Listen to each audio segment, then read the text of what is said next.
Hello, welcome to another one of our videos, and today's an interesting one because we're going to be exercise is pretty simple, and it's walking. So nothing really too complicated about this exercise, but what it does for you, especially if you've got back pain, can be very beneficial. So let's get into it. So sometimes the simplest thing is the best thing. So in my 15 years of being a trainer, mainly working with a lot of people with injury, made a lot of mistakes and I learned a lot of really good lessons. So in the early days I was always sort of looking for something more, trying to expand my knowledge, which makes sense. I didn't know, only knew basic stuff when I started, and you come across a lot of things. So, but it's really easy to sort of get into the trap of looking for the latest thing and the complicated thing to maybe make you look good. I don't know. It's really easy to fall into that trap, but with a bit of experience, sort of realise that sometimes the simplest things have some of the most obvious benefits to people, and I found that walking was one of them. So a great book to read if you are someone with back pain and you want to see the benefits of this. This is a book about a powerlifter guy who had a severe injury, almost completely crippled him for life.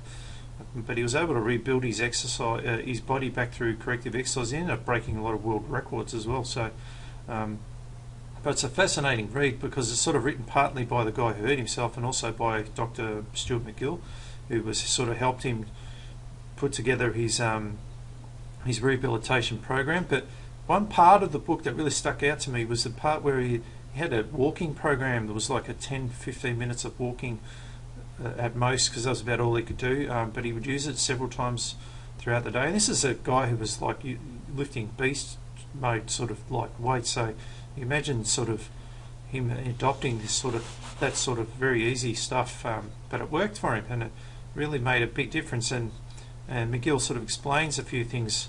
Here's a good quote from that book that really resonated with me as well, so that you can read here. So anyway, walking is the best tool we have in the essential early training of the muscles in the frontal plane.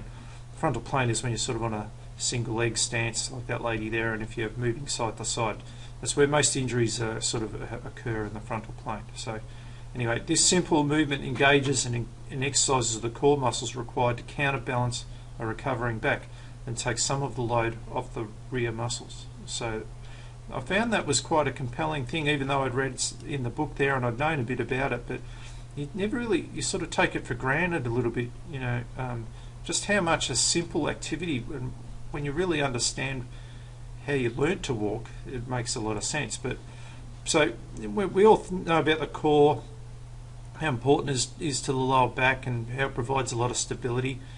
We also know that we can get really stiff in the hips and in the lower back, and a lot of our muscles are just weak from sitting too much and just being sedentary more or less, and then the eventual muscle imbalance leads to eventually joint pain, and often the back is going to be the one that cops it. But walking's great to help combat that sort of stiffness. So it's just simple, because if you're sitting all the time and you got up and walked a lot more often, you would sort of prevent the stiffness creeping in. But it has a lot more than just moving in general. There's something specific to walking and running to be as well, but running's obviously a lot more stressful. So if you've got back pain right now, running's not usually a very good choice. But with walking, it has a lot to do with the way that it's generating core stability. So when you move your hip and your leg muscles, your pelvis needs to be very stabilized, or otherwise you're basically going to bend your spine too much and you'd fall over you fall straight onto the footpath, or onto the path that you're walking on. So to overcome that problem, your body creates these slings. You can read a bit about this in Anatomy Train's book here. But these slings sort of provide stiffness diagonally across the body. You can sort of see how in Anatomy Trains they have about 7 or 8 slings, but there's 4 main ones that you really want to be concerned with. And there's 2 of those in particular that really have a huge influence on the pelvic position that influences spinal problems. And these 2 slings are the posterior sling. You can see this when you're running in the glute max. We all know about the glute max, but it also, in the running and walking action, it times itself with the latissimus dorsi, which swings the arm. So the arm swing and the hip stance and the hip swing on the opposite side are all timed together via these slings. And same with this lateral sling, which sort of stops the frontal plane problem. This is a big one with glutes adductors again and the QL. So we see a big problem with this one with SIJ problems. But the thing with walking that's unique about it, as opposed to strength exercises, which we may use from time, which we definitely would need to use, but the walking is a lot more gentle. But it's the timing that it possesses to walk that has something unique to it versus any other exercise.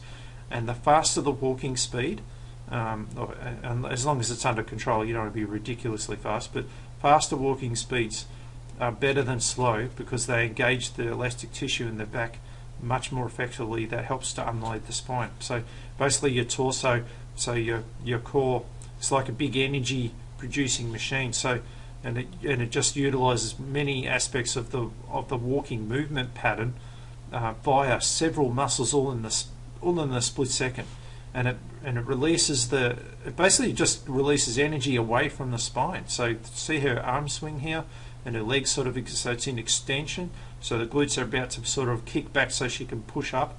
Same with this stance, legs about to push right through. That's what gives us power to move forward. The faster it happens, the more efficient it becomes. So another good quote from McGill: each step is a series of small muscle contractions that work to keep the pelvis from sinking down on one side and bending the spine. So how did you learn to walk? Well, you didn't get coaching and some trainer to explain how to walk when you were a toddler. You were born with it. It was, the program was built within you, and you started the minute you began to crawl. And then as you sort of develop your strength in your limbs and your core and your stabilizers and you stood up, then you started to develop the pattern itself. And then once you sort of became stable with it, you started to make it faster. So it's a program that we have within us, and to unlock it, you just need to make it move efficiently and quickly. Once you sort of move it quickly, it's sort of every step you take, just basically it activates all those muscles in harmony to complete their role on the movement, which is great if you've got problems with your back, because it unloads the spine and it turns on those muscles that are probably not working correctly. So basically, it's like I put here on the bottom of the slide here, basically it's like a reboot of the computer, like you're resetting everything, just pressing restart. You will need to do other things, which we'll touch on at the end, but it's a great way to sort of assist you in the early stage, especially when you're in a lot of pain. Another thing that probably might surprise people, it does improve flexibility. And you think, okay, how can it improve flexibility when I'm not even stretching or anything? It basically, because when you improve the strength on something that's weak, it reduces the stiffness needed in other muscles that are holding you together. So it's basically called reciprocal inhibition. So the theory behind PNF, when you can sort of activate the weak muscle that's not being stretched, it actually allows the muscle being stretched to go further. So basically, when you're walking, as we've spoken about, you're activating many muscles at once, and a lot of these muscles end up having stiffness around them. There's ones that are really lazy and weak. When you start making the lazy and weak ones do more, it takes the stress off the other ones. So that lack of physical activity is the fastest way to cause your muscle and joints, especially in your hips, to become really stiff. And when the hip gets really stiff, it's really difficult to bend over. All right, and the bending action is often the trigger with pain. So as I've put here, so nearly every case of back pain I see, the hips are a problem. All right, so walking is one way that sort of helps to prevent the stiffness from creeping in there in the first place, where it gets to a point where it's hard to get rid of it, and then you need treatments and lots of work. So in the spinal flexion here, and in both these pictures are good examples. This would be a perfect case of a disc bulge. Just need a few thousand of these, or a heavy box on the end of it, and bang, you're going to have one of these ones here, severe damage to the disc. So this is often the pain trigger, and and again, like I said, those hips are the things that are, because they're too stiff, they're forcing the spine to bend on itself. Instead of the hips sticking back to lift the load, they don't bend back at all. They just stay stiff as a brick, and your spine sacrificing its stability to bend over. All right, so it's a huge problem. Increase in blood flow. So when you're sitting down all day like this guy here, you know, and we all know this is nothing new. I'm not telling you anything that you probably didn't know already, but basically, like, the decreased activity causes the small blood vessels in your spine to become constricted. So this reduces the blood flow to all the spinal muscles. So anything that gets less blood flow doesn't work as well as it should. It like basically becomes really stiff, because when there's more blood in there, it warms up, it moves better. So when you walk, it helps to open up these blood vessels and increases the supply of the oxygen, which then gives nutrients into all these muscles. So and not to mention the added benefit of just improving your heart, lungs, and overall fitness, which are all great things as well. So, but a lot of people are not aware of how the spine becomes can become very stiff from just not moving enough. Flushing out toxins. So, you know, muscles produce physiologic toxins when they contract and expand, and over time these toxins can accumulate within the lower back muscle tissues and cause stiffness. So walking just helps to flush them out. Again, with the increased blood flow, it just makes everything in the body work so much better. You just get oxygen to muscles much more efficiently. Things don't sit and pull. When they pull, is when they get bacteria. A bit like when you sprain your ankle and you get swelling, and all the blood just pulls in that area, and it just doesn't circulate in and out. It doesn't remove toxins. It goes in there to help out, and it's a necessary part of the healing process. But if it stays there too long, it becomes a problem. So you sort of got to get the blood moving. The same thing for the back. Other benefits of walking: obviously it can help with weight, blood pressure, cholesterol, great for anxiety and depression. So, you know, so there's heaps of other things that it does do. The heart disease, dementia, also just good sort of for pain perception. Sorry, it actually has, you know, a bit like running, gives you a bit of that endorphin release just from moving. So it's a great thing in that regard. So there's many benefits to walking, and apart from the obvious spine one that we're talking about here. Now, before you just go out and pound the pavement, you must understand how you walk is just as important. So if you're going to walk really slow and sloppy, you're going to probably make things worse. So you must understand that you need to adopt a good posture, and you must walk fast. Slow walking puts more static load on the spine than the fast walking. So another quote from McGill again: walking too slowly actually statically loads the spine. The muscles add crushing forces to the spine, and on top of that, walking slowly with poor posture will only worsen the pain. So the arm swing is massive. I can't overstate this enough. This one is so important to the hip function. If you watch any elite athletes for sprinting, how much they work on their arm swing. It really surprises people who don't understand running how important the arm swing is, especially to a sprinter. Long distance runners get a bit sloppy with it because the technique's not as paramount to them as, say, a sprinter, where it's hundreds of seconds to determine the winner. Technique is everything in sprinting, and they really understand how important that arm swing is for the high knee lift. Again, distance runners probably don't have or definitely don't have the knee lift as high as a sprinter.